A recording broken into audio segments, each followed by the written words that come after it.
Eh bien, bonjour à toutes et à tous. Aujourd'hui, 3 juin.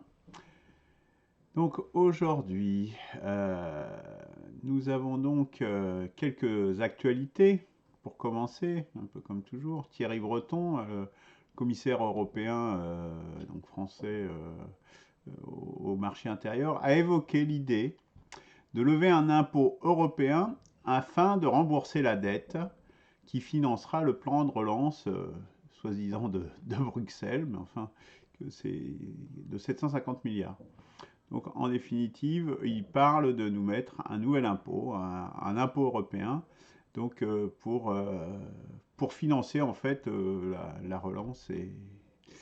Alors que lorsqu'il s'agit de créer de façon gigantesque également de l'argent pour les banques, ben là on fait juste fonctionner la planche à billets. Là, il va falloir rembourser, c'est un peu ce que j'expliquais. On risque de se retrouver, la France et pas mal d'autres pays, sauf les pays du Nord, hein, ceux à qui profite l'euro, risquent de se retrouver dans la situation dans laquelle ont été l'Espagne et voire plutôt la Grèce, au minimum, il y a quelques années après la crise de 2008.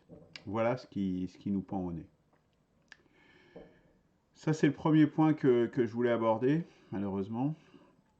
Deuxième point, c'est, je voudrais parler un peu de la violence, j'en parle régulièrement, euh, en disant que la violence appelle la violence. C'est autour de l'affaire notamment de George Floyd, hein, vous avez vu ce qui s'est passé aux États-Unis avec les violences policières, qui appellent d'autres violences, et on arrive dans un engrenage de la violence avec certains groupes et certains partis notamment qui instrumentalisent cette violence politiquement à des fins politiques, de politique politicienne, mais également les communautarismes qui sont par définition opposés à la notion de république, puisqu'à la notion de nation en tête, puisque leur communauté est supérieure à la communauté nationale, et en particulier pour la République française. Donc ça, c'est une première chose. Toute cette violence-là, en fait, ça ne favorise pas du tout une sortie positive. Et en fait, c'est un engrenage qui amène à la barbarie, parce que des violences illégitimes et disproportionnées, c'est une barbarie. C'est la barbarie, c'est même une des définitions premières, je dirais, de la barbarie. Et ça ne fait qu'alimenter de plus en plus la barbarie. C'est-à-dire, c'est pour ça que j'appelle de nous à ne vraiment pas tomber dedans, parce que le peuple n'a jamais rien à gagner à aller dans ce genre de violence, parce qu'il ne peut pas y gagner. C'est par la masse et par le mouvement politique et la décrédibilisation politique des gouvernants et d'une situation intenable qu'on arrive à faire des changements. C'est rarement par la violence. La violence, ça vient après, bien souvent, dans des contre-révolutions, des guerres, etc., des coups d'État ou autres. Et puis en plus, la violence pourrit à l'intérieur les mouvements protestataires, parce que ça crée aussi un enregistre, euh, enfin, une militarisation quelque part des mouvements protestataires, alors que ce n'est pas leur forme naturelle. Euh, En plus, ces violences, comme la violence appelle la violence, eh bien on a risque de se retrouver comme ce qu'on a connu en France en 2005, mais en bien, en bien pire et en bien plus grave, et là vraiment de basculer fortement vers la barbarie. Bon, c'est ce que je crains, hein. Vous le comprenez depuis un bon moment déjà, c'est ce que je dénonce, et ce pourquoi je me bats. Euh, et en fait, voilà, quoi, c'est-à-dire, donc, je sais, quelque part, le temps travaille pour l'initiative 1P6R, mais je vous appelle vraiment à la rejoindre le plus vite possible, parce que plus on la rejoindra vite, plus on donnera une alternative positive, un espoir de s'en sortir d'une autre voie, moins on plongera dans cette barbarie, dans ces barbaries. Ces barbaries, elles sont terribles, elles vont être d'une échelle. Enfin, la Deuxième Guerre mondiale, par exemple, vous imaginez la barbarie, mais ça sera vraiment bien peu de choses, malheureusement, à côté de ce qui peut se produire. Enfin, bien peu de choses. Façon de parler, vraiment. Donc j'appelle vraiment à dire, enfin c'est un peu une expression vulgaire que je vais employer, mais n'attendez pas d'avoir chié dans votre froc pour vous apercevoir que ça pue. Il est encore temps de réagir, de s'engager. Et je vous dis, faites-le le plus vite possible. Moi, enfin, je ne veux pas dire je m'en fiche, mais je dis, je sais que le temps travaille malheureusement pour moi, parce que plus ça va aller, plus la barbarie va s'imposer, va se déverser, mais je sais aussi que plus dure sera la pente pour la remonter. Donc, c'est pour ça que moins on plonge, moins on aura de difficultés à en sortir demain. Voilà ce que je voulais dire en préambule. Aujourd'hui. Voilà. Donc, quoi d'autre donc, aujourd'hui, donc, mercredi de l'espoir, le 3 juin 2020. 3 juin 2020. Alors, qu'est-ce qu'on a au programme aujourd'hui? Ah, alors, on a au programme aujourd'hui des sujets. Alors, je vais mettre en incrustation, ce sera un peu plus sympathique, je pense. Voilà. Voilà qui est fait. Donc, deux sujets qui peuvent prêter à polémique. Donc, première démocratie ou sixième république, c'est un sujet qui revient régulièrement dans les commentaires et dans les discussions qu'on peut avoir sur Internet.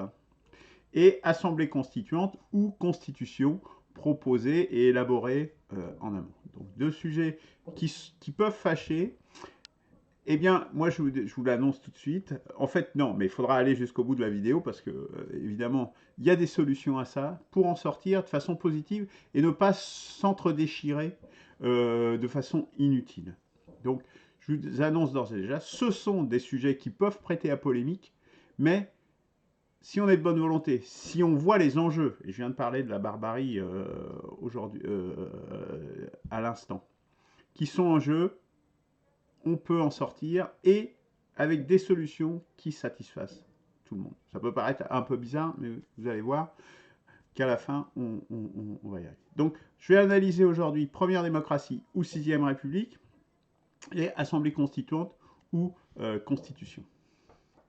Donc, euh, donc, je commence par première démocratie ou sixième république. Donc, tout d'abord, je dirais un élément de vocabulaire, c'est-à-dire qu'est-ce que ça veut dire première démocratie, qu'est-ce que ça veut dire sixième république, exactement. Donc, moi personnellement, je ne suis pas attaché plus que ça au vocabulaire, même si, comme le disait Camus, mal nommer les choses, c'est ajouter du malheur au monde. Donc, c'est aussi pour ça que je fais ça, c'est essayer de bien nommer les choses, de définir ce que les gens entendent par première démocratie et ce qui est entendu également par sixième république, pour bien voir ce que ça peut vouloir dire, même si on pourrait éventuellement mettre la même chose derrière. Hein. Voilà, il ne faut pas avoir trop de fétichisme sur les mots, mais essayons de voir et de creuser un petit peu qu'est-ce que c'est la différence entre ces deux choses. Donc déjà, un premier constat sur première démocratie, bah, c'est un côté très innovant, hein, très positif, puisque voilà, on a une idée aussi de réinventer et de partir de zéro. Allez, on fait vraiment la vraie démocratie, la première démocratie. Voilà. Donc ça a un côté très positif, très engageant, qui donne un espoir, effectivement. Et donc c'est un nom en fait que moi je ne rejette pas du tout, qui est tout à fait positif et pourquoi pas. Le tout c'est de savoir ce qu'on met exactement derrière. Alors, sixième République, évidemment, là, c'est clairement, on reste dans la République, dans la filiation républicaine. Hein, République vient de res publicus, chose publique, donc les affaires de la société, de la population publique, hein, à contrario des affaires privées, ou, voire intimes. On est dans la chose publique, c'est ça, la République, c'est ce que ça veut dire.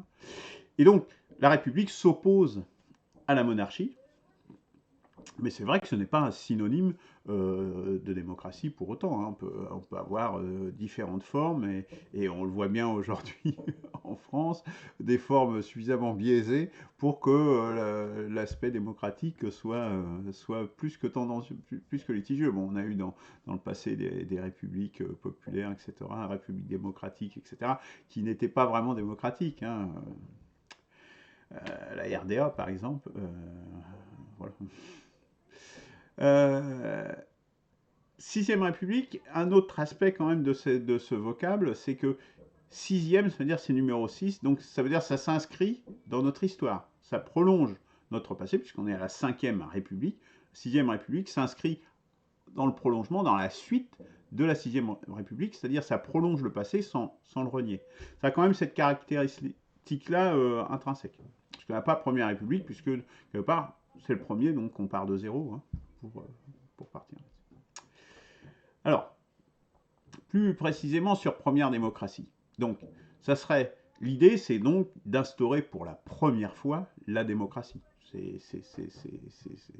C'est-à-dire le pouvoir du peuple par le peuple pour la première fois, puisque on constaterait que justement les républiques n'ont pas permis d'établir ce genre de système politique. C'est-à-dire que le peuple est souverain sur son périmètre, sur sa nation. Donc c'est un constat aussi que la véritable démocratie n'est jamais advenue jusqu'ici. Et l'idée de la première démocratie, c'est la volonté de la faire advenir justement. C'est-à-dire si elle n'a jamais advenu, si c'est la première, bah, on veut qu'il y ait vraiment une vraie démocratie qui se mette en place et qu'elle devienne réalité. Donc quelque part, c'est quand même une rupture politique forte, très forte par rapport à l'antérieur, puisqu'on change de nom et vraiment on dit les systèmes, quelque part on dénonce les systèmes antérieurs comme n'étant pas démocratiques, n'étant pas véritablement démocratiques, et donc c'est une rupture politique forte.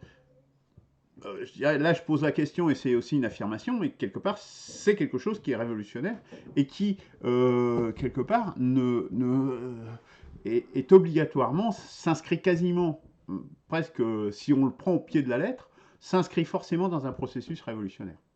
Hein, on change vraiment de...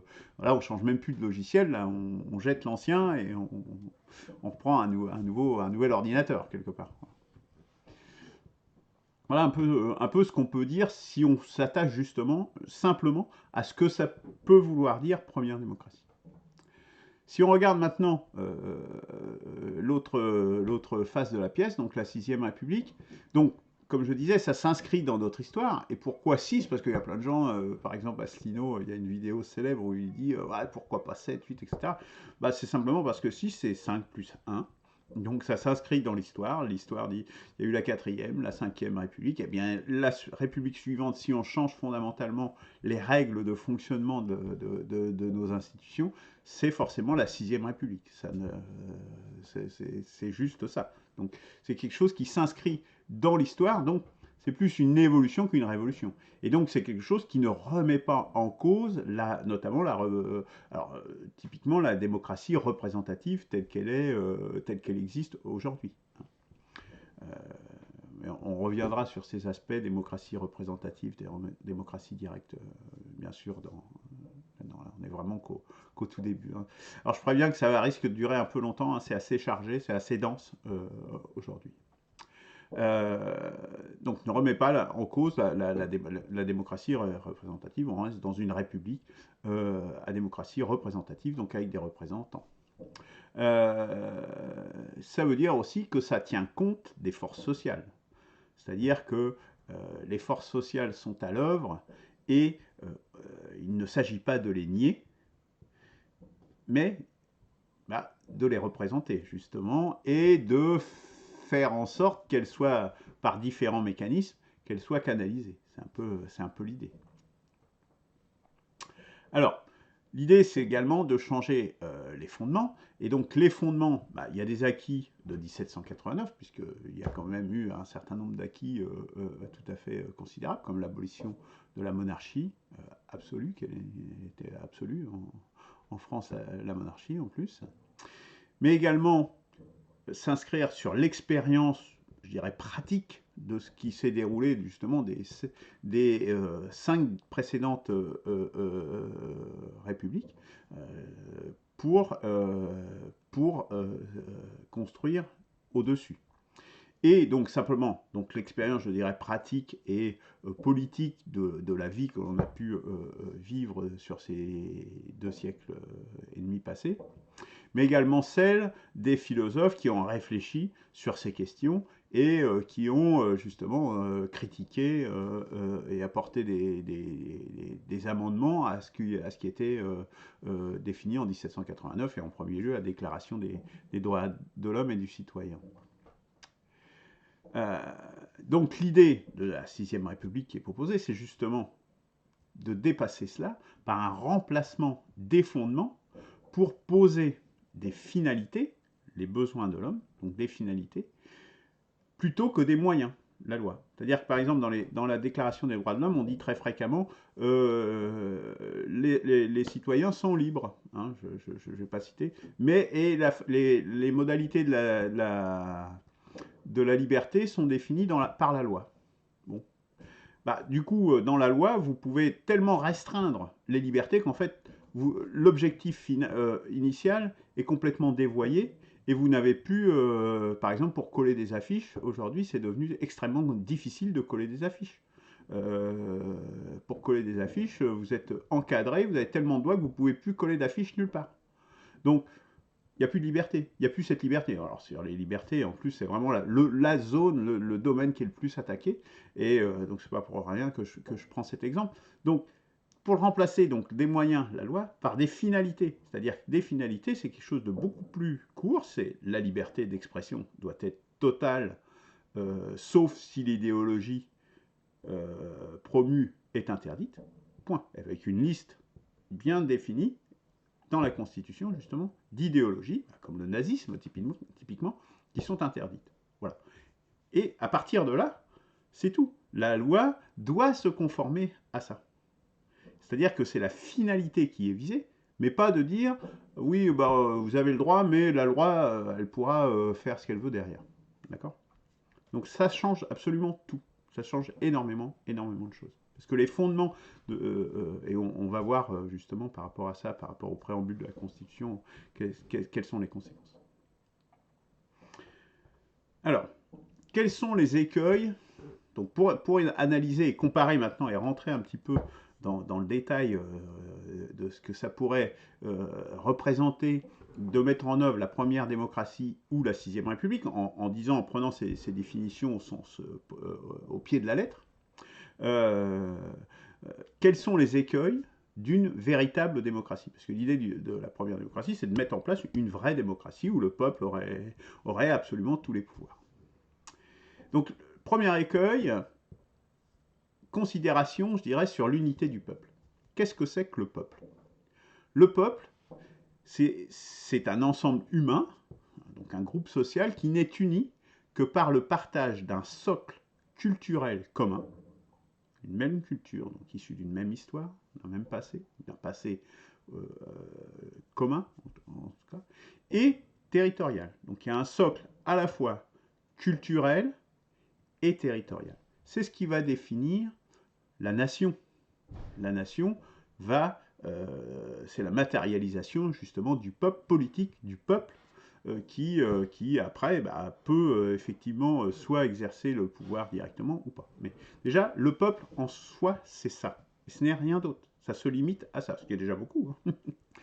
C'est déjà beaucoup. Bah, c'est les Français. Hein. Par exemple, en France, ce sont les Français. Et ça se caractérise par l'acceptation de tous ces gens de vivre ensemble, justement de faire nation, parce qu'on pourrait très bien imaginer un peuple où il y a des fractions justement qui se divisent, donc quelque part ça serait plus le même peuple. Hein.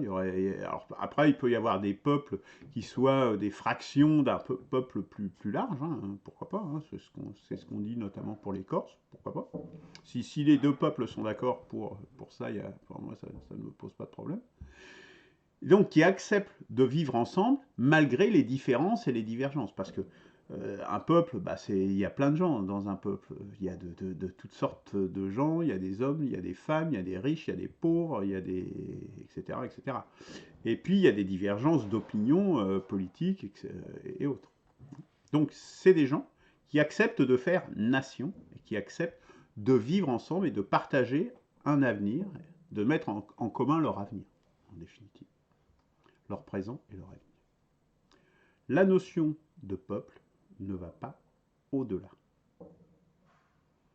Ça, c'est très important. La notion de peuple ne va pas au-delà. C'est juste l'acceptation de faire nation ensemble. D'accord? À partir de là, il y a un périmètre du contrat social. Parce qu'au-delà de ça, on va construire, on a fait nation, mais après, il faut mettre en place un contrat social. Donc, il y a deux aspects dans le contrat social. Il y a petit a, il est possible de se mettre d'accord sur un certain nombre de règles du jeu, justement pour vivre ensemble, parce qu'on accepte de faire nation, de vivre ensemble, donc il faut bien se mettre d'accord sur un certain nombre de règles du jeu pour vivre ensemble. Et éventuellement, sur quelques grands principes, jugés suffisamment universels dans la culture de ce peuple, pour que tous les membres de son peuple, ou une écrasante majorité, l'acceptent et la partagent, plus que l'acceptent, la partagent et l'aient en commun justement dans leur culture. Donc ça, c'est clairement possible. Hein. C'est même un peu indispensable, puisque sinon on ne fait plus nation. Si on n'accepte pas de jouer les mêmes règles du jeu, bah, on ne fait plus nation et c'est la guerre civile. Hein. Petit b, dans le périmètre du contrat social, est-ce qu'on peut aller plus loin? Est-ce que c'est possible d'avoir une politique unie de tout le peuple? C'est ça que ça veut dire. Car dans ce cas, il y a différentes castes, et c'est impossible. Puisqu'en fait, dans un peuple, certes, il fait nation, mais il y a différentes catégories sociales, il y a différentes luttes d'intérêts, caractéristiques, il y a des handicapés, il y a des valides, il y a des femmes, il y a des hommes, il y a des ouvriers, il y a des patrons, il y a des contremaîtres, etc., des ingénieurs, des commerçants, des agriculteurs, des banquiers. Donc tous ces gens-là, ils font partie du même peuple, ils font nation. Donc ils peuvent accepter d'avoir les règles en commun, mais d'avoir la même politique. Hein, il y a des gens qui vont être croyants, par exemple, et d'autres qui ne vont pas être croyants, etc. Donc ils ne vont pas avoir les mêmes opinions, ils vont pas être d'accord. Et donc il ne peut pas y avoir une voix unifiée du peuple sur ce genre, sur des sujets vraiment de politique plus détaillés, je dirais, qu'au-delà des règles du jeu. C'est pour ça d'ailleurs qu'on distingue la Constitution du reste de l'ensemble de ce qu'on peut appeler de la hiérarchie du droit. Donc, quand on parle, la conséquence de ça, c'est que quand on parle de volonté du peuple, elle peut exister, mais elle ne peut pas aller au-delà du point A, c'est-à-dire les règles du jeu et quelques grands principes universels qui existent dans cette culture au point où elle en est arrivée dans son histoire. Ça ne va pas au-delà. On ne peut pas faire plus. Si vous allez plus loin, dès que vous allez avoir plus loin, vous allez avoir des oppositions qui vont se faire jour, et même des oppositions, parfois de groupes qui sont peut-être pas numériquement très nombreux, mais qui peuvent être extrêmement puissants. Donc à partir de là, si vous mettez ça dans une constitution, vous arrivez dans un système instable. Donc l'unité du peuple, bon, j'entends souvent, oui, il faut que ça soit la parole du peuple, c'est ce qu'ils appellent les journalistes le populisme.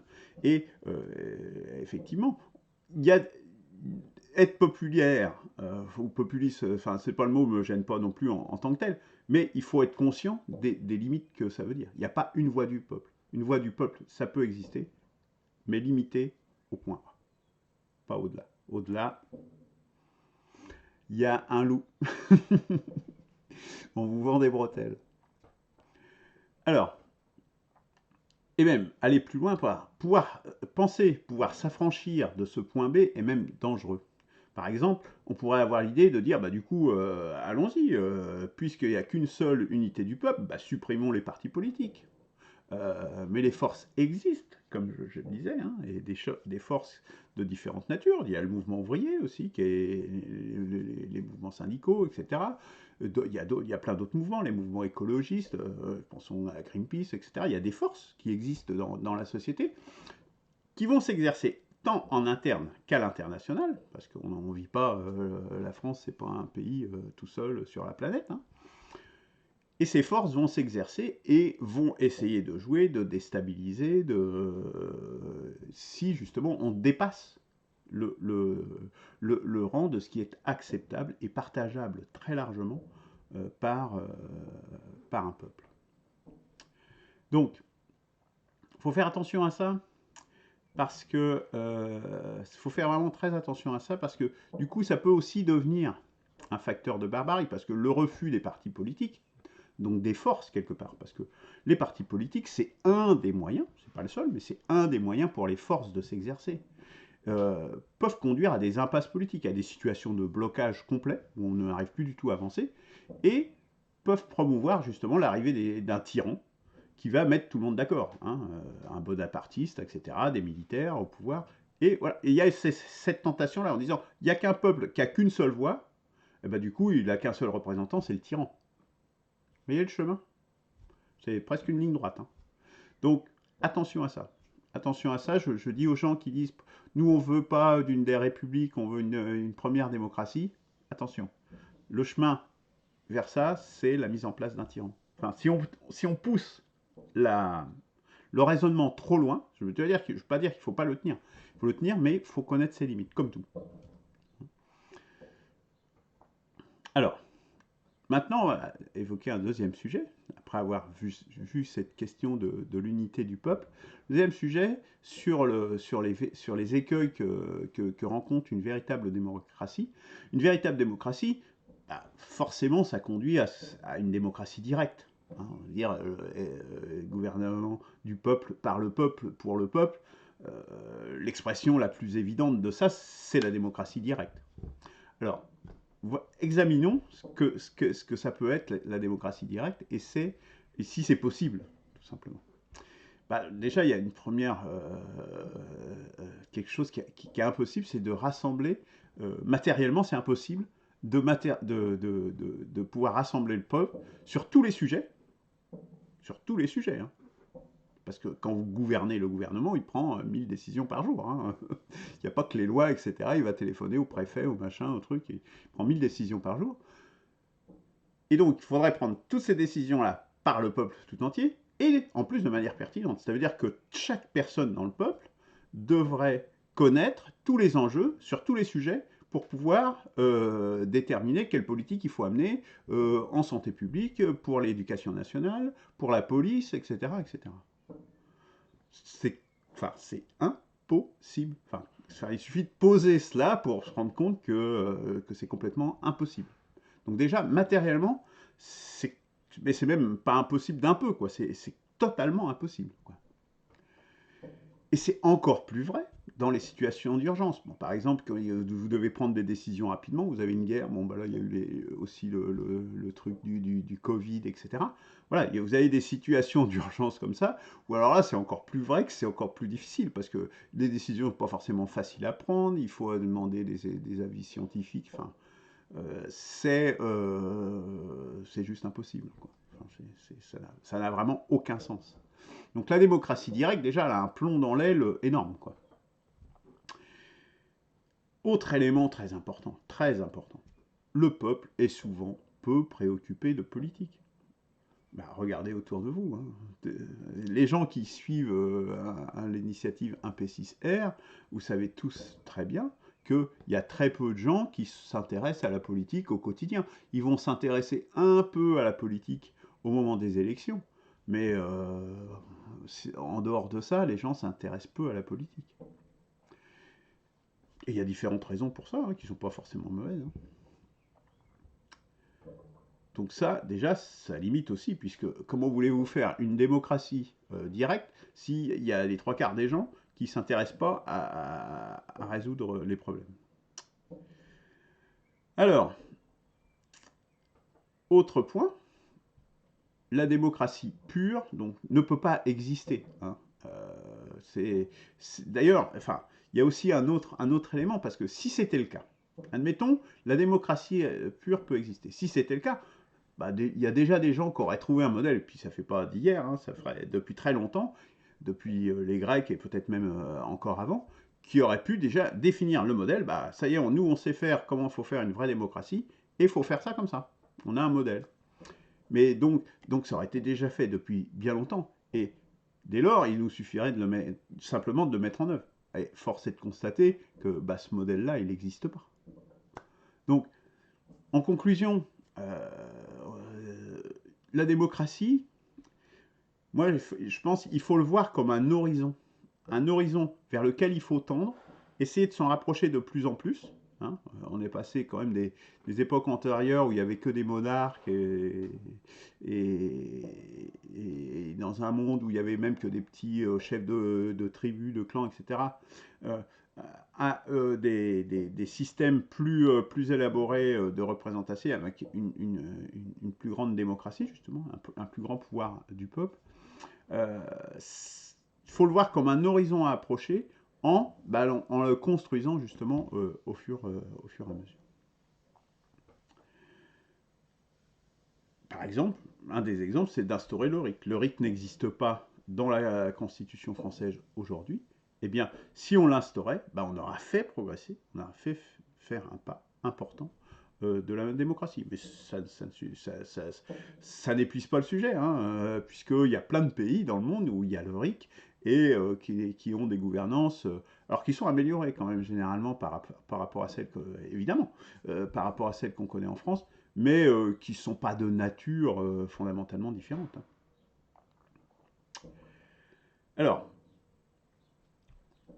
pourquoi donc, si on dit la démocratie directe ne peut pas exister, donc pourquoi donc du coup la démocratie représentative doit continuer? Donc la première raison, et je reviens à ça, hein, c'est vraiment une des raisons majeures, c'est que les forces existent. Et donc il faut les prendre en compte. Si vous ne les prenez pas en compte, elles se vengeront. Et ça n'a pas duré. Croyez-moi, ça n'a pas duré longtemps. Et on l'a bien vu hein, dans l'histoire, les coups d'État, les coups tordus, etc. En France, hein, la première révolution, ça a fini par la prise de pouvoir de Bonaparte, hein, de Napoléon Bonaparte. Bon. Il y a eu deux constituantes, Bonaparte, par exemple. Parce que les forces, elles sont là, parce que. Alors là, c'était les forces monarchiques, etc. Et d'autres. Après, c'est aussi simplement, c'est une démarche pragmatique, c'est l'expérience et l'histoire qui nous le montrent, quoi. Notre pays, il s'inscrit justement dans une histoire républicaine et je dirais la sagesse dicte de ne pas tout réinventer et de s'inscrire dans la durée. Par exemple, les gens d'article 3, par exemple, de l'association article 3 qui promeut le RIC énormément. Et eux, ils sont très, très sereins. Et franchement, je trouve que c'est une des initiatives les plus intéressantes parce que je trouve que les gens d'article 3 sont justement posés et se projettent vraiment dans l'avenir. Mais à partir du moment où on a le RIC, qu'il faut s'arriver à l'avoir, mais à partir de là, vous avez le temps. Vous pouvez mettre les choses en place au fur et à mesure et progresser progressivement. Parce que le RIC, c'est un moyen, justement, ça enclenche un processus vertueux d'amélioration de la démocratie et de l'amélioration de la gestion et de la société, et dans laquelle tous les citoyens peuvent s'y retrouver. Donc c'est important d'être sage, de s'inscrire dans le passé et de s'inscrire dans la durée, de ne pas vouloir tout faire. Paris ne s'est pas fait en un jour, hein. Les proverbes ne tombent pas du ciel. Après, c'est un peu le contrario de ce qu'on disait, par exemple, tous les citoyens ne peuvent pas être au courant et trancher de façon pertinente tout le temps. Ça pose la question de la compétence. Chaque citoyen connaître tous les sujets, c'est pas réaliste.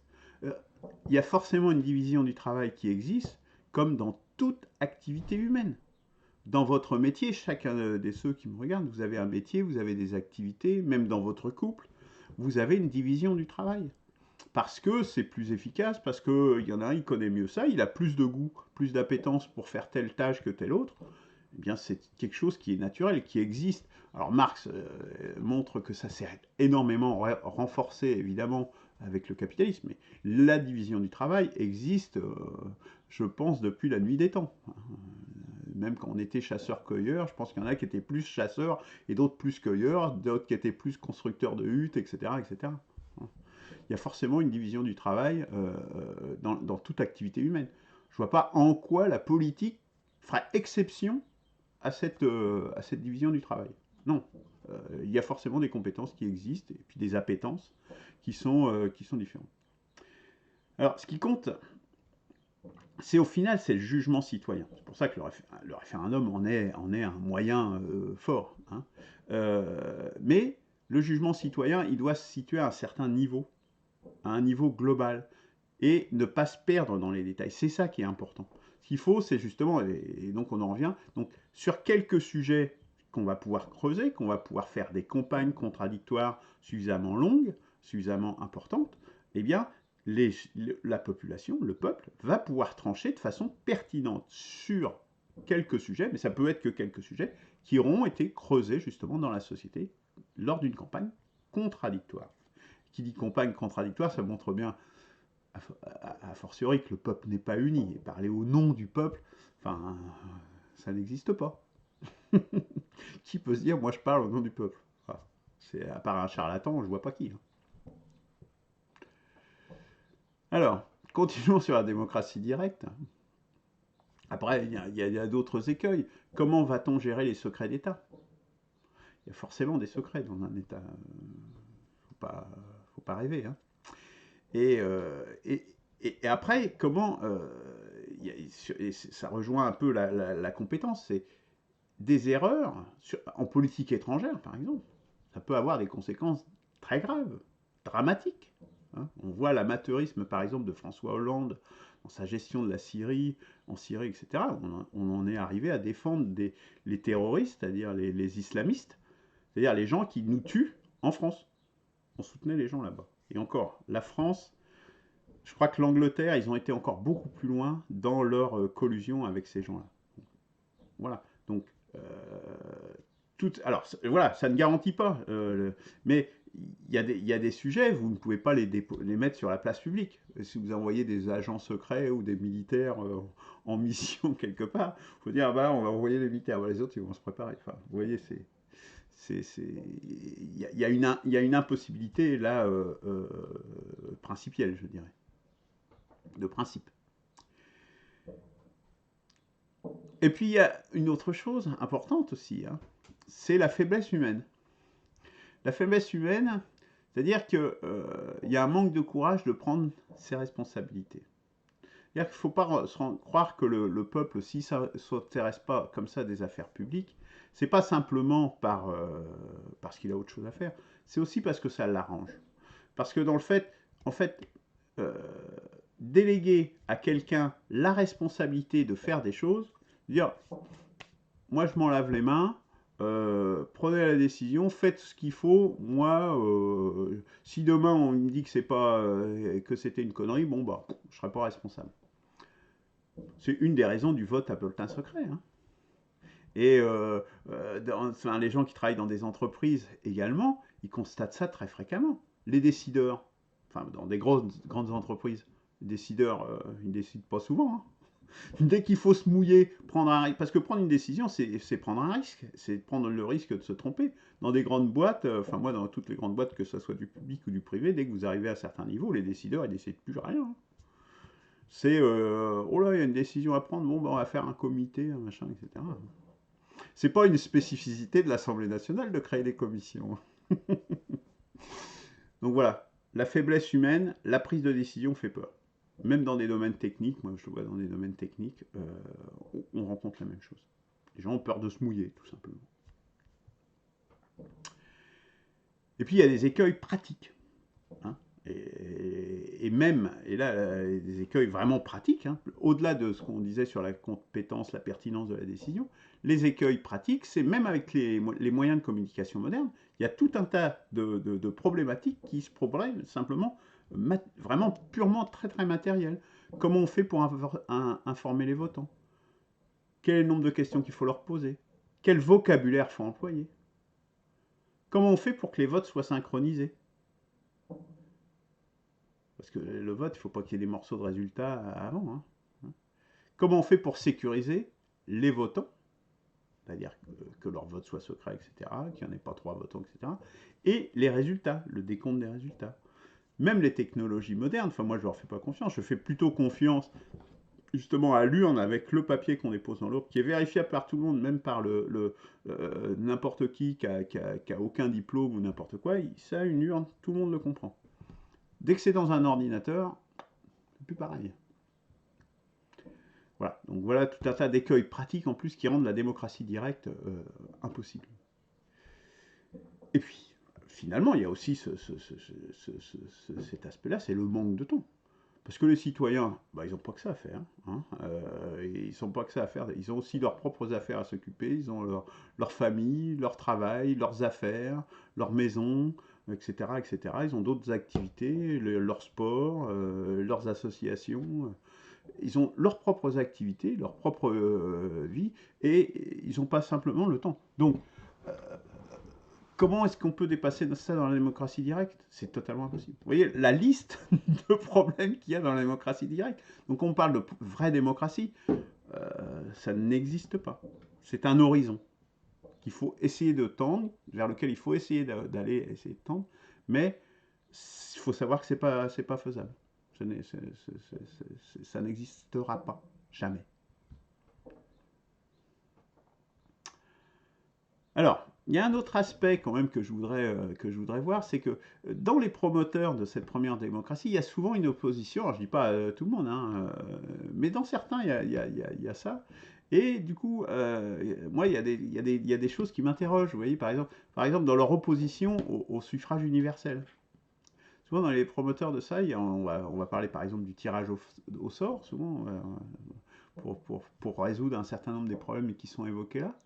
Mais quelque part, quand on est opposé au suffrage universel, c'est quelque part, c'est un peu comme un mépris du citoyen, parce que la citation de Tocqueville qui dit bah, on arrivera toujours à les faire voter quand on a envie qu'on vote, c'est-à-dire qu'ils sont d'accord avec cette citation de Tocqueville, donc il y a un mépris, quelque part, de fait, hein, des citoyens, de leur opinion, de leur vote. Donc ça, enfin, moi, je dis pas qu'ils ont ça dans la tête, mais en filigrane, est-ce qu'il y a il y a pas ça?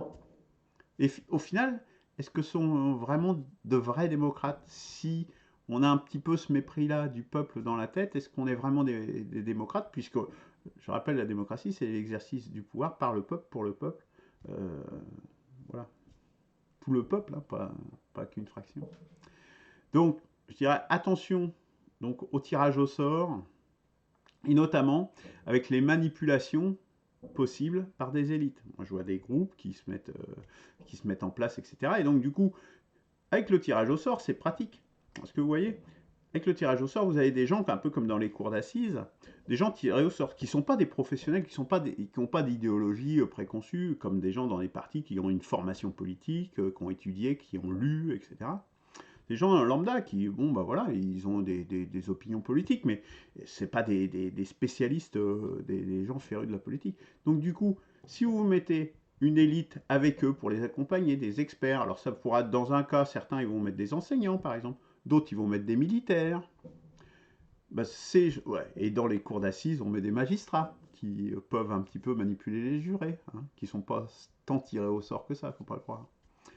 Et donc, du coup, c'est aussi un moyen de manipuler le peuple et les décisions en disant ah ben, mais c'est des tirés au sort, ça a été des gens du peuple qui ont décidé. Sauf que vous avez mis des gens, des beaux parleurs, des gens qui maîtrisent bien les rhétoriques et qui connaissent parfaitement les sujets, et au final, les gens ils se font embobiner. Ceux qui ne sont pas férus. C'est pour ça qu'il y a les partis politiques. Hein. C'est pas pour rien. Hein. Et je dirais attention, vigilance, parce que Macron peut récupérer ça à son profit. Parce que lui, c'est jamais qu'une des élites possibles pour ce genre de truc. Il peut très bien dire ah ouais, très bonne idée le tirage au sort, on va faire ça. Sauf qu'il va mettre ses gens à lui pour tirer les ficelles. Et ça va pas du tout le gêner, ça va même plutôt l'arranger, ça va être peut-être encore plus facile. Et de faire dire ah bah ouais, on est dans la démocratie encore plus, c'est vous qui l'avez demandé le tirage au sort. Vous voyez le truc? Danger. Alors, ça ne signifie pas que le tirage au sort est à rejeter dans tous les cas. Mais en tout cas, pour l'exercice direct du pouvoir, pour l'action, méfiance,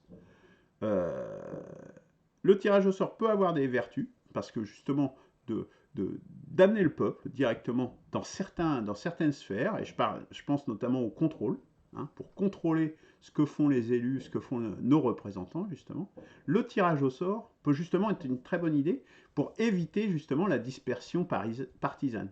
Et là, ça peut être une très bonne méthode, justement, pour le contrôle. On y reviendra. Pas aujourd'hui, hein, mais dans d'autres émissions sur la Chambre constitutionnelle qui est prévue.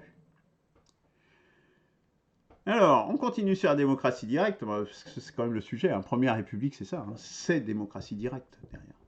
Alors, il y a l'exemple, là on va parler pratique, hein, là on a fait beaucoup de théorie, on va parler pratique, c'est l'exemple de la ville de Kilgersheim, où il y a un maire qui, depuis des années, travaille justement à mettre en place la démocratie directe, à faire participer les citoyens de sa commune directement à toutes les actions, et il se bat dans cette direction depuis des années et des années. Et en fait, son exemple illustre, malgré la bonne volonté qu'il peut avoir cet homme et son conseil municipal, les limites pratiques de la démocratie directe. Parce que, en fait, il s'aperçoit au final, après de nombreuses années hein, d'expérience, qu'il y a peu de participation citoyenne effective, au final, et que ceux qui participent, c'est souvent toujours les mêmes. Voilà. À l'échelle communale, hein, donc à une échelle où justement on peut maîtriser les choses, où on a un vrai pouvoir. On pourrait dire, ouais, c'est parce qu'ils n'ont pas le pouvoir, etc., qu'ils ne peuvent pas influencer sur des choses qui les concernent. Non, on est au niveau communal. On est vraiment au niveau le plus, qui est sans doute d'ores et déjà même le plus évident pour la démocratie. Bien, même à ce niveau-là, à cette échelle-là, la démocratie directe ne fonctionne pas.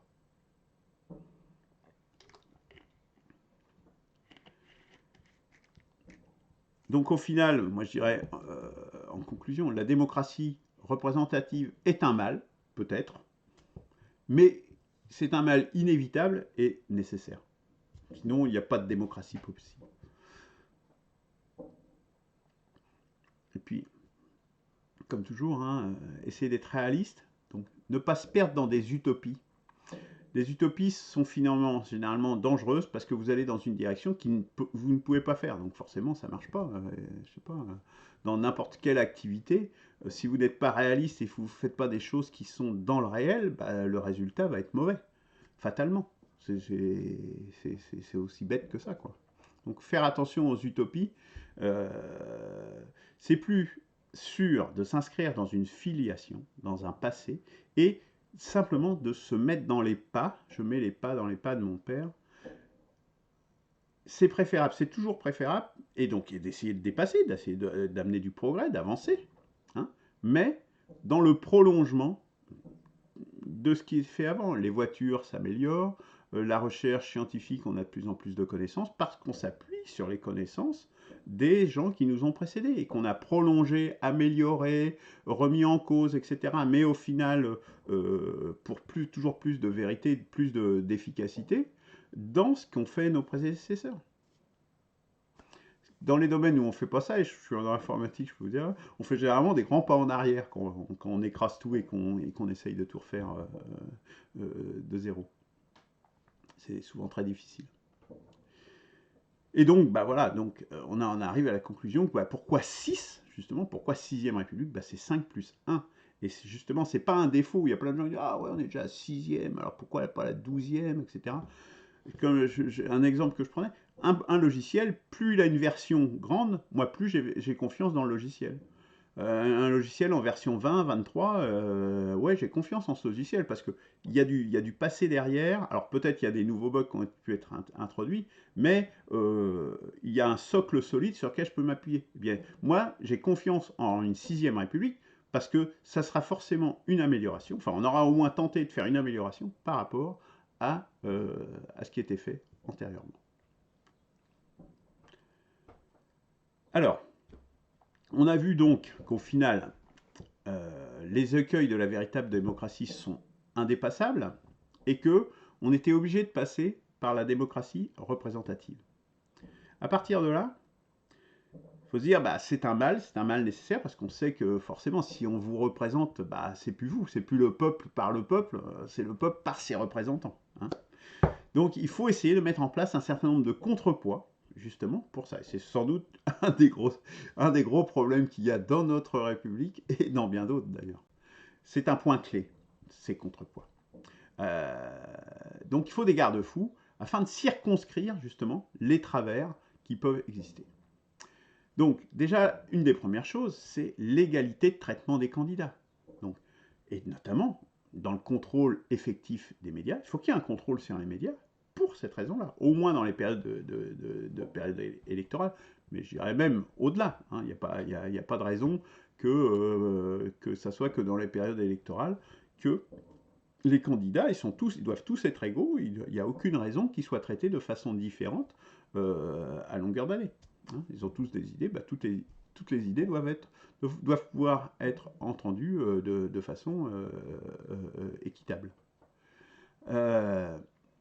Donc, ça veut dire qu'il faut mettre en place des mécanismes de contrôle, et notamment et surtout des élus qui sont en charge de l'action. Bah, le gouvernement, l'Assemblée nationale, typiquement, qui sont en charge de l'action concrète et au quotidien, et de la rédaction des lois. Mais il faut qu'il y ait des mécanismes de contrôle de telle sorte qu'ils ne s'écartent pas justement des principes qu'on aura mis en place dans la Constitution. Donc, il faut également, toujours dans le contrôle, qu'il y ait une séparation réelle du pouvoir judiciaire et la mise en contrôle de ce dernier par des représentants du peuple. C'est-à-dire qu'il ne faut pas non plus, alors on parle souvent, ça c'est très à la mode, de justice indépendante. C'est du pipeau ça. L'indépendance, ça n'existe pas. Ça n'existe pas l'indépendance. La seule, en démocratie justement, si on veut de la démocratie, je ne fais pas confiance à l'indépendance, je fais confiance au contrôle du peuple sur les élus, mais pas que sur les élus, également sur les institutions, et en particulier l'institution judiciaire et le pouvoir judiciaire. C'est pas normal que ça soit entre eux, des gars entre eux, qui décident entre eux de qui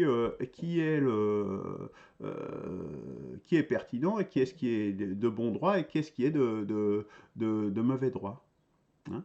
Donc c'est le peuple qui doit contrôler ça, et ou les représentants du peuple. Par définition, les représentants du peuple, parce qu'on a bien vu que le peuple en direct, c'était pas possible.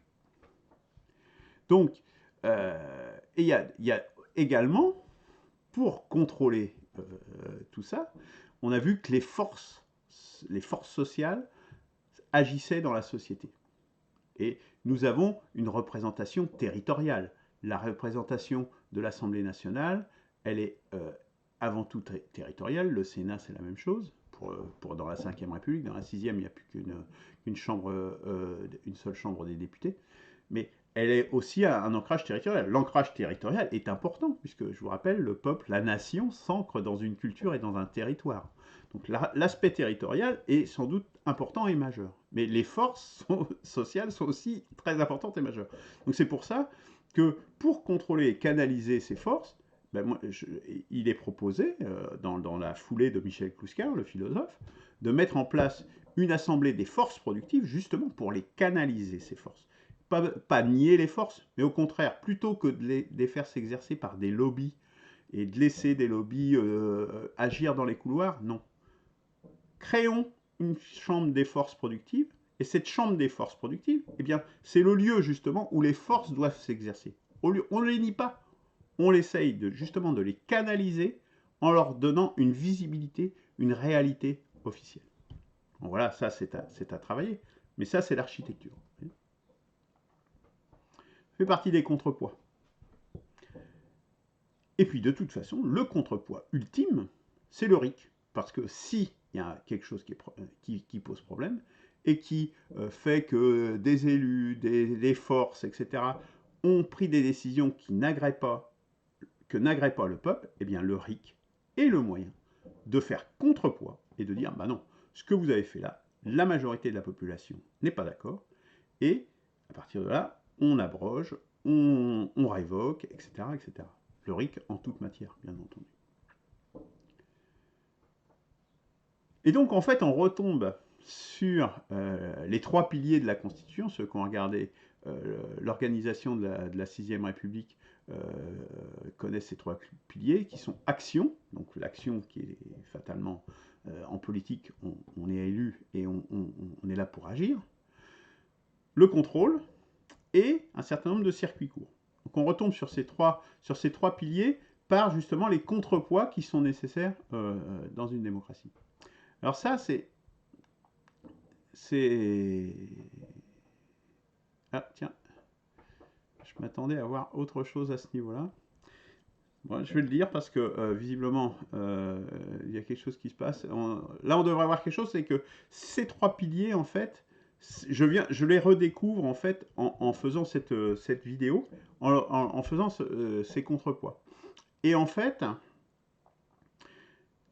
moi, je les avais mis plutôt par expérience, justement en m'inscrivant dans le passé et en voyant qu'en fait, ce qui fonctionnait, bah, c'était justement l'action, le contrôle et les circuits courts. En disant, bah, si on arrive à ça, ça va, en analysant le passé. Donc c'était par une voie, j'avais déterminé ces trois piliers. Et là, je dirais par une autre voie, par une voie d'analyse, en fait, je retombe sur les mêmes trois piliers. Donc ça, c'est très intéressant parce que ça illustre le fait que l'architecture de la 6e République proposée est cohérente et elle est solide. Parce que si, par deux chemins complètement indépendants, vous arrivez aux mêmes conclusions, il y a de bonnes chances quand même, surtout quand vous n'avez pas prévu au départ. Quoi. Mais là, je vous assure, ce n'était pas du tout prévu que je tombe sur la même chose, mais en fait, je retombe sur la même chose.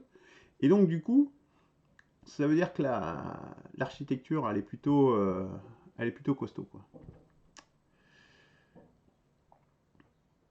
Alors, en résumé, pas de fétichisme sur les noms. Je reviens quand même à ce que j'ai dit au départ.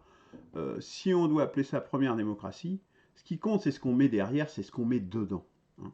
Et si on préfère que ça s'appelle première démocratie, moi, ça me pose aucun problème. Aucun problème. Hein. Mais bon, il faut savoir, comme je viens de montrer, 6e République, et si on creuse, quoi, je veux dire, hein, si on regarde justement ce qu'il y a derrière, 6e République et première démocratie, c'est pas la même chose. Hein, c'est pas la même chose. Dans un cas, on est plutôt dans un prolongement, dans l'autre cas, on est plutôt dans une rupture si on suit au pied de la lettre. Mais pas de fétichisme sur les noms, je le répète. On a vu qu'il y avait une foule, mais vraiment une foule d'écueils à une véritable démocratie, ce qui la rend complètement infaisable. L'unité du peuple, donc comme j'ai dit, limitée aux règles du jeu. La démocratie directe est impossible. Et attention, là par contre, je dis attention. Attention aux naïfs, parce que, comme je le répète, hein, je le résume, mais attention aux manipulateurs. Dans ces cas-là, il peut y avoir des manipulateurs de différentes natures et qui peuvent arriver à quand on est dans l'utopie et dans les choses irréalistes, on peut arriver à des choses qu'on ne souhaite pas. Puis attention, je le répète également, Macron et sa clique peuvent très bien comprendre que les gens tirés au sort, ça peut faire plaisir au peuple, ils vont récupérer ça, et eux, ils vont se mettre l'élite, qui vont manipuler et qui vont tirer les ficelles. Donc ça, je dirais, c'est doublement dangereux, parce que c'est dangereux en interne par les manipulateurs, je dirais internes, mais c'est dangereux également par Macron, qui lui peut se saisir de ça, en disant, je vous ai entendu, je vous ai compris, je vais le faire. Et là, vous l'avez dans le baba, je dirais, profond, quoi. Hein, pour parler crûment, quoi. Parce que vous avez pris une option qui va pas le gêner du tout, en fait. Et ils ont les moyens de pouvoir s'organiser. Alors, la démocratie représentative, donc, est un mal inévitable et nécessaire. Bon. Donc, il faut mettre un certain nombre de garde-fous pour éviter, justement, de tomber dans des biais et des travers par trop.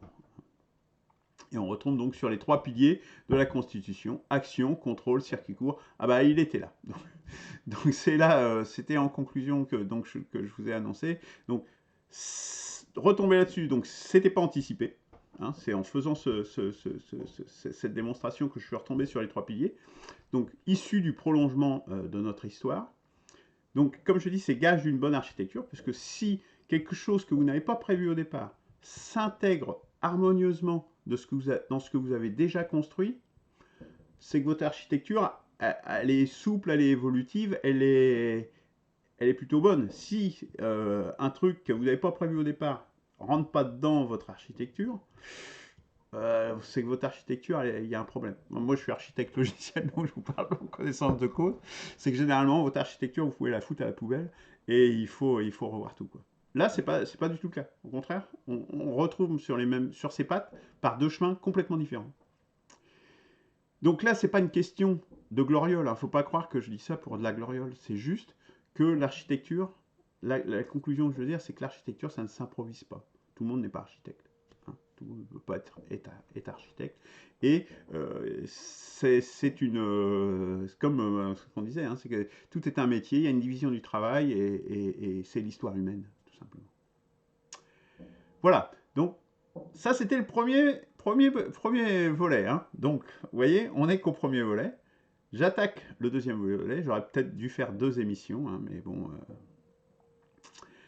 Parce que là, je vois que ça fait 1 heure qu'on a déjà. On a déjà à 1 heure d'émission.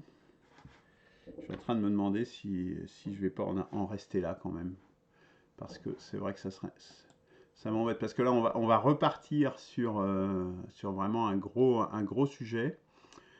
Ça m'embête un peu parce qu'il y a peut-être des gens qui auraient voulu voir ça là, mais là, déjà 1 heure, c'est déjà beaucoup. Ça va être assez indigeste, même à lire, même en différé. Je pense qu'on va reporter ça.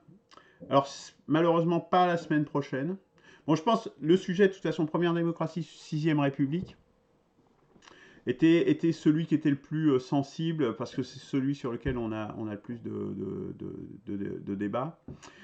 Assemblée constituante ou constitution, je vais aller rapidement peut-être juste à la conclusion. Ouais, en plus c'est assez complexe. Il y a vraiment, ouais, c'est un peu trop dense. Non, là j'ai été trop ambitieux sur ce truc-là. Ce que je peux vous dire simplement, c'est qu'il faut pas il faut pas se focaliser en opposant ça. Il ne faut pas opposer ces deux choses. Les deux sont possibles. Hein, et je vais aller tout de suite au résumé, mais je développerai dans une autre. Alors, pas la semaine prochaine, parce que vous allez voir, il y a autre chose qui est prévu la semaine prochaine. Mais sans doute pas la semaine prochaine, je pense que j'aurai fini, mais c'est pas sûr. Bon, on verra. Il suffit simplement de faire trancher par le peuple. Si on est en démocratie, on a le référendum. Mettons-nous en position de faire trancher cette question par le peuple, tout simplement. C'est pas la peine de nous battre entre nous en disant ouais, moi je suis pour qu'on propose une constitution. Ah non, moi je suis pour qu'on fasse une assemblée constituante. On va voir que c'est compliqué et que ça peut marcher. Hein, ça peut marcher. Il y a des exemples dans l'histoire où ça a marché. Mais ça pose quand même un certain nombre de problèmes, surtout dans la situation actuelle, je dirais. Il y a une solution très simple. On fait trancher par le peuple et de toute façon, même si le peuple y tranche pas dans le sens qui vous plaît, c'est pas grave. Parce que la Constitution, elle met en place le RIC. Et le RIC, comme le disent si bien les gens de l'association Article 3, vous pouvez remettre en cause les choses. Et si demain, par un RIC, on dit « Ah ben non, cette Constitution-là, elle ne nous plaît pas, on veut faire une Assemblée constituante », eh bien ça sera possible. Ou si on dit « Ah ben non, l'Assemblée constituante, elle a fait de la merde, il faut qu'on commissionne un certain nombre de personnes pour nous faire une Constitution », voilà. Vous voyez ? Donc, ne nous opposons pas, réunissons-nous. Il y a suffisamment de choses, soyons pragmatiques, la situation est grave et urgente, la barbarie est à nos portes. Enfin, il faut bien se mettre ça dans la tête. À un moment donné, il faut sortir des idéologies et de sa zone de confort. Hein, ce que j'appelle la zone de confort. C'est-à-dire, moi j'ai toujours pensé comme ça, ah ben non, je ne bougerai pas, je ne change pas. Hein. Non, là vous allez avoir les mecs qui vont venir chez vous, hein, ça va finir comme ça. Hein. Ils vont foutre le feu à droite à gauche, vous n'allez plus avoir à bouffer parce que les plantes, on n'arrivera plus à les faire pousser, etc. etc. C'est ça qui nous pend au nez. Donc soit vous vous réveillez, ou vous vous dire, ah non, moi j'ai toujours pensé comme ça, je vais continuer à penser comme ça. Parce que vous croyez que moi je pense tout ce que je suis en train de mettre là, profondément, vous connaîtriez mon histoire, moi je ne cherche pas à ça. Je cherche vraiment à quelque chose qui marche, qui soit réaliste et qui puisse exister dans la vraie vie. Mais si moi je laisse parler mes utopies, mais je ne présente pas du tout ça. Pas du tout, je vous assure. Non, non, il faut arrêter d'être dans l'irréel, il faut venir dans le réel. Bon, bref. Mais on reviendra là-dessus. Mais ça, c'est vraiment important. C'est vraiment important parce que sinon, rien n'est possible. Parce que sinon, on est désunis. Ils font que ça de nous désunir depuis des années et des années. Et bah, c'est foutu, quoi. Donc, on n'a pas parlé et on ne parlera pas, et ça va être encore repoussé, de l'épisode 3, donc le régime parlementaire, l'Assemblée nationale avec donc la mise en place d'un régime parlementaire. Mais bon, on en parlera un de ces jours, hein, ça viendra. Je vous ai dit, hein, les mercredis de l'espoir, on a vraiment de quoi discuter. La semaine prochaine, alors voilà, quelque chose qui va peut-être vous surprendre, mais qui est très important, qui est fondamental, qui fait que, la chose peut fonctionner ou ne peut pas fonctionner. C'est la nécessité d'un nouveau mythe fondateur. Parce que quelque part, on est à la croisée des chemins civilisationnels. Soit on plonge vers la barbarie, et donc avec une déliquescence de la civilisation, mais même de la civilisation humaine, hein, parce que c'est le réchauffement climatique, c'est pas local, hein, c'est global. Les problèmes sont globaux, les guerres sont globales. Si demain il y a une guerre nucléaire, elle est globale. Voilà. On est dans ce monde-là aujourd'hui. C'est plus le monde du XXe siècle où les guerres les plus effroyables restaient malgré tout, même si elles étaient mondiales, leurs conséquences étaient locales. Demain, c'est plus ça. Il faut bien se le mettre dans la tête. Hein. Donc, soit vous voulez ça, soit vous voulez autre chose. Donc, il faut sortir un petit peu. C'est son logiciel, il faut peut-être penser à se remettre un petit peu en cause. Donc, mais je reviens à ça, parce que là, il y a des cœurs et tout ça. Donc, c'est la nécessité de créer un nouveau mythe fondateur. Parce qu'on est justement à un carrefour, quelque part, se dire, soit on va vers la barbarie, soit on va vers un rebond civilisationnel, vers ce que j'appelle moi les nouvelles lumières, vers euh, un espoir, donc une nouvelle civilisation quelque part. C'est rien d'autre que ça quelque part, puisque la civilisation telle qu'elle est là, on voit dans quelle trajectoire elle va. Et dans les éléments qui sont nécessaires, il y a les nouvelles lumières, donc il y a de la politique, il y a de la philosophie, mais il y a aussi la nécessité d'un mythe fondateur, et d'un mythe fondateur amoureux, c'est-à-dire qui va faire que on va dépasser le monde actuel et rendre possible une civilisation, c'est-à-dire des gens qui vivent et qui se reproduisent et qui vivent ensemble pour demain. Et donc la création d'un mythe fondateur et donc de gens qui sont à l'aise dans la société. C'est ça que ça veut dire aussi. C'est-à-dire, aujourd'hui, vous croyez que les gens ils sont à l'aise avec l'individualisme et l'atomisation généralisée? Non. Il faut aussi qu'il y ait un modèle de vie quelque part, hein, qui n'est pas normatif, etc., mais qui donne des grandes lignes, des grandes orientations sentimentales. Ça fait partie de la dimension qu'il faut avoir. Donc voilà quelque chose. Et bon, ça vient de Michel Clouscar, hein, qui est un des grands philosophes, hein, vraiment, de notre temps, et, qui nous a amené ça, et qui l'a constaté, et c'est pareil, là on repart de l'expérience du passé et des mythes fondateurs antérieurs. Donc, mais on en reparlera donc normalement la semaine prochaine, sauf si on verra si je suis prêt, si j'ai fini de travailler là-dessus ou pas. Sinon, on poursuivra sur Assemblée constituante et Assemblée et Chambre constitutionnelle ou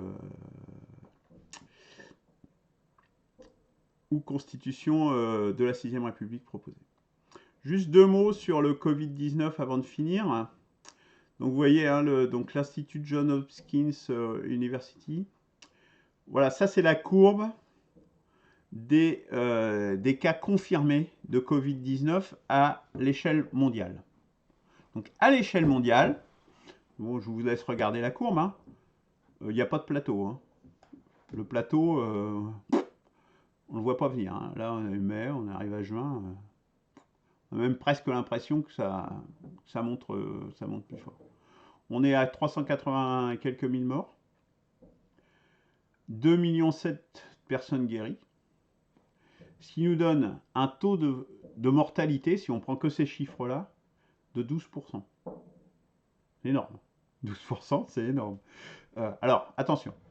attention, vigilance, ce chiffre est un majorant, c'est-à-dire c'est un plafond quelque part. C'est le chiffre maximum. Donc, parce que les cas en cours, ceux qui sont pas, ça c'est ceux qui ont fini, si vous voulez, ils sont sortis du Covid-19. Soit ils sont sortis morts, soit ils sont sortis guéris.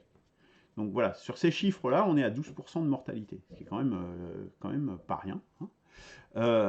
Donc là-dedans, il y a tous les gens, il y a les cas en cours, dont je parlais, et puis il y a aussi tous les cas qui n'ont pas été dépistés et qui sont